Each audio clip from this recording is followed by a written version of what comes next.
Book of Enoch, दज्जाल की warning, नूह अलैहि सलाम, इल्यूमिनाटी, जुल्करनैन, द फॉलन एंजल। आज की ये वीडियो बहुत ही ज्यादा दिलचस्प होने वाली है कि आज हम साहिल अदीम से तारीख की सबसे बड़ी और पुरअसरार मखलूक के बारे में जानने वाले हैं। आदम के वक्त या आदम से पहले जो कौमें थी उनका तो आपको इल्म होगा कि आदम से पहले इंसानों की कौमें तो नहीं थी। इनकी जो लड़ाई हुई है जिन्नों और रिश्तों की, वो फिर उनको मार मार के खास जजीरे में बंद कर दिया। आदम से पहले के वाक़यात हुए।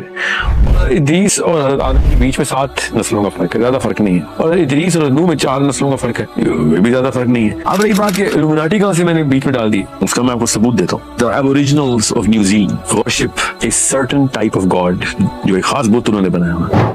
एस्किमोस उसी बुत की पूजा करते हैं। मायंस ने वही बुत बनाया हुआ था साउथ अमेरिका में। ये 4 अलग कोने हैं दुनिया के, रशियंस, साइबेरियंस, चौथा कोना बनता है। सेंट्रल यूरोप में वही बुत उसी शक्ल का निकलता है अभी भी। ये कितने हजार साल से वो बुत इन्होंने रखा हुआ अपने पास।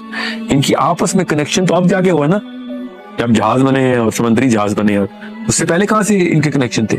How come they have the same structures? Before we get into the reason why and how there are pyramids all around the world, let's talk about some of the examples. वही पिरामिड्स साउथ ईस्ट एशिया में, वही pyramids Pakistan में, ये कोटा में जो है, वही pyramids मिस्र में, वही पिरामिड्स यूरोप में, वही पिरामिड साउथ अमेरिका में, इक्वाडोर में, वही पिरामिड्स, एग्जैक्ट वही पिरामिड्स हैं। अब वो मेसोपोटामियन टैबलेट्स सुमेरियंस कह दिए कि वो इधर जो था उसने पिरामिड बनाया और ऊपर की तरफ ट्रैवल करता था पिरामिड्स के थ्रू।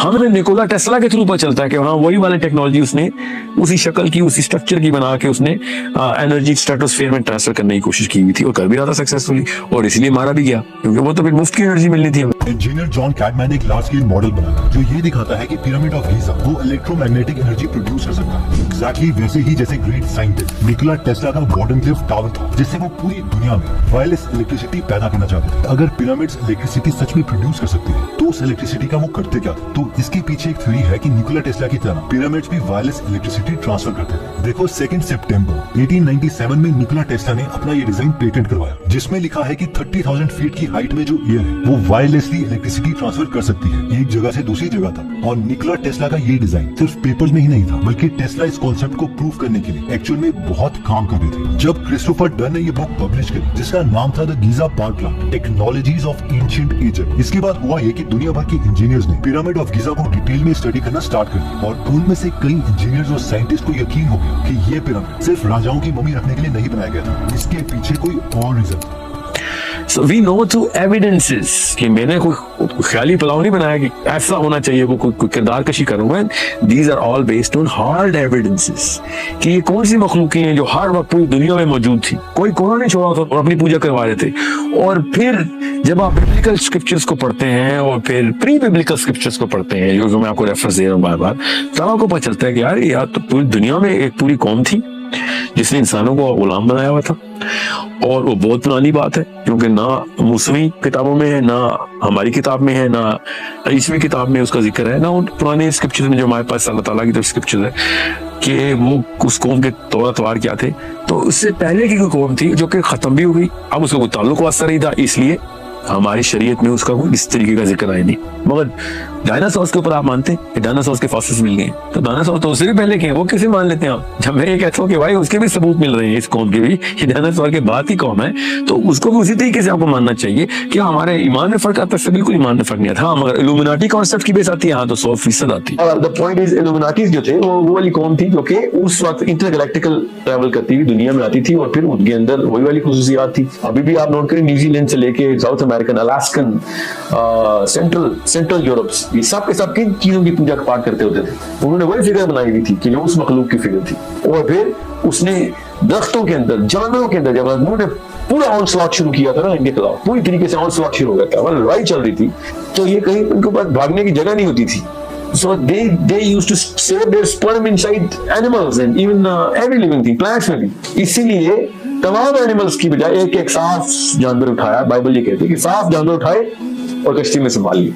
कि अब एनिमल तक करप्ट कर दिए उन्होंने। कि उनका सीट किसी तरीके से सर्वाइव हो जाए।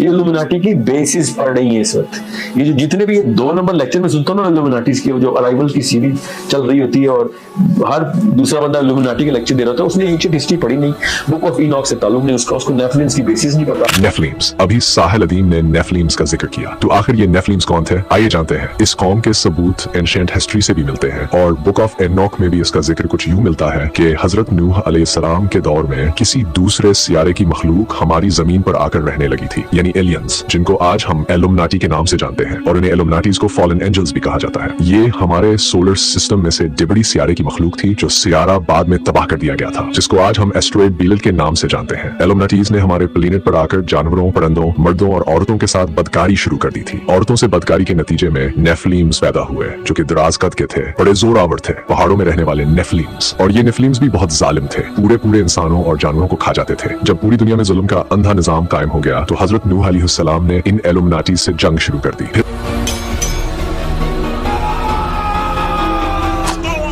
फिर हजरत नूह अलैहिस्सलाम को अल्लाह की तरफ से हुक्म हुआ कि हर जानवर का एक एक जोड़ा इकट्ठा करो और जो तुम पर ईमान ले आए इसे अपने साथ ले लो और कश्ती बना और उसमें सवार हो जाओ। अब अपने मेन टॉपिक पर वापस चलते हैं। उसको नेफिलिम्स की बेसिस नहीं पता, तो फॉलन एंजल जिसे कहते हैं, जो इल्यूमिनाटी के डैडीज है, जहां से शुरू हुआ इल्यूमिनाटी कॉन्सेप्ट। जब तक वो पढ़ेंगे नहीं मैं इसकी तफसील में जाऊंगा नहीं। बहरहाल मैं आपको यहाँ पे जिक्र क्यों किया, उन सबको मारने के लिए पूरी दुनिया को धोना बेहद जरूरी हो गया था, वरना वो मरते कैसे? क्योंकि उन्होंने प्लांट्स के अंदर भी अपने सीड डाल दिए हुए थे, जानवरों में तो डाले थे, हर जी जो चीज जिंदा जहाँ पे हीट सोर्स हो सकती है वहां पे अपना सीड सेव कर लेते। तो नूह ने फिर तमाम चीजों को अंडर वाटर क्लेंजिंग कर दी कि इनको खत्म करो, 0 पे ले जाओ उनको, कोई पौधा भी ऐसा ना बचे कि इसमें शक हो कि उनका कहीं से सीड बचा हुआ है, क्योंकि वो आके अपनी इंटरवेंशन दुनिया में करते थे और वो उसी शक्ल के हैं। इस शक्ल के अभी भी बुत पाए जाते हैं, वरना न्यूजीलैंड में और साउथ अमेरिका में तो कोई कॉन्टेक्ट ही नहीं है। और समझ लें हो भी तो अलास्का में, दुनिया के चारों कोने में वही बुत बनाया हुआ इन्होंने, अभी भी उसी बुत की पूजा कर रहे हैं। जो इल्यूमिनाटीज बड़े high and elite Illuminatis Europe के अपने मोहल्लात के अंदर रखे हुए उन्होंने बुत, वो एस्किमो -200 डिग्री के अंदर एस्किमो के वही बुत है।